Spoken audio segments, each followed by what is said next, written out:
minute. Let's just, I'm going to duck over here in front of the camera.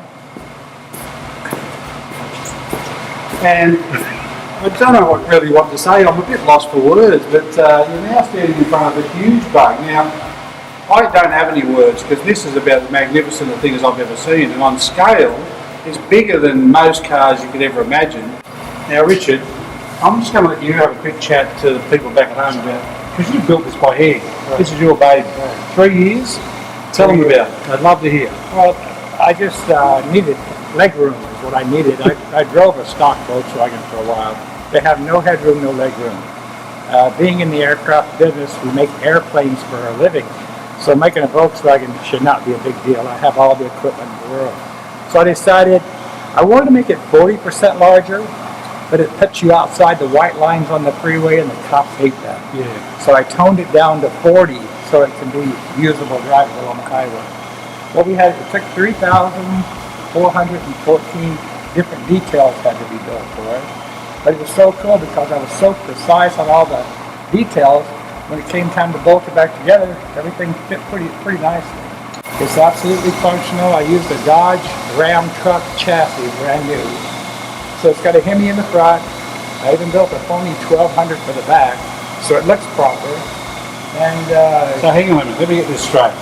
There's a Hemi sitting in the front, powers this thing, right? But you also built a 1200 to make it look like it's so it looks proper. Yeah, the exhaust, actually the 1200 is just a muffler for the Hemi, but the Hemi actually breathes through it.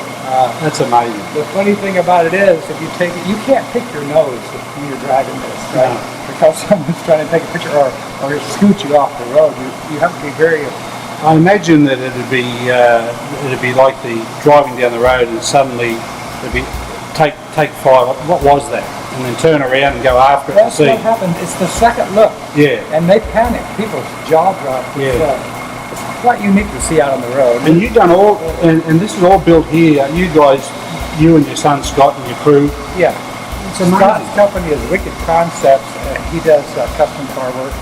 I own an aircraft sheet metal company, so you got it all. Perfect marriage to build anything you want. Well, we went out the back a little early and had a look at the workshop, and I mean, there's nothing. And I asked Richard that question. I said, "There's nobody you need to bring in." And this is what we talk about all the time back at home: the slow decline, the loss of that skill set from the old tradesmen. This is one guy who's made his career building planes. So, as he said, this is for him is not that big a challenge. Yet when we look at this, mind blowing to think what that would cost and how many hours of labour alone would go into building something. And I've got to tell you, it's not just the build; it's the quality. It's phenomenal. It looks like it was factory built. There should be a wolf on there to represent Wolfsburg. I tell people jokingly that I bought this in Ramsburg. It's the Super Beetle, and they sell them in Ramsburg, and they come with a ram on it. There you go.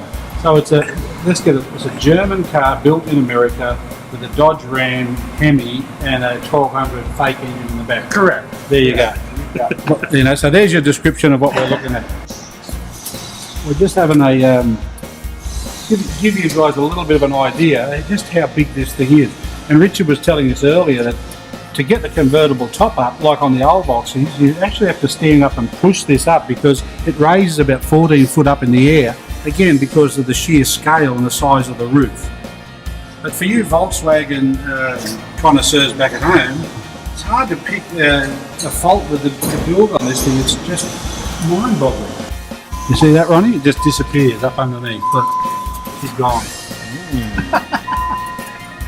And Richard, what have we got on here? We've got a set of Excelsior radials, and they look to me like, how big are they? They're 20 inch. 20 inch Volkswagen rims. They're the first. Yeah.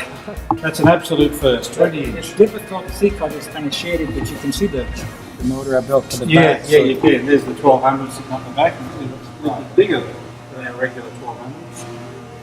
Yeah, it's really just remarkable.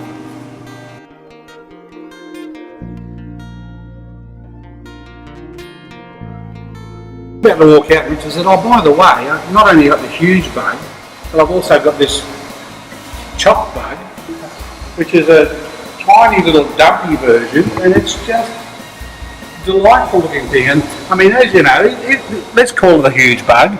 And look what we've got here, including the dummy, the baby bug.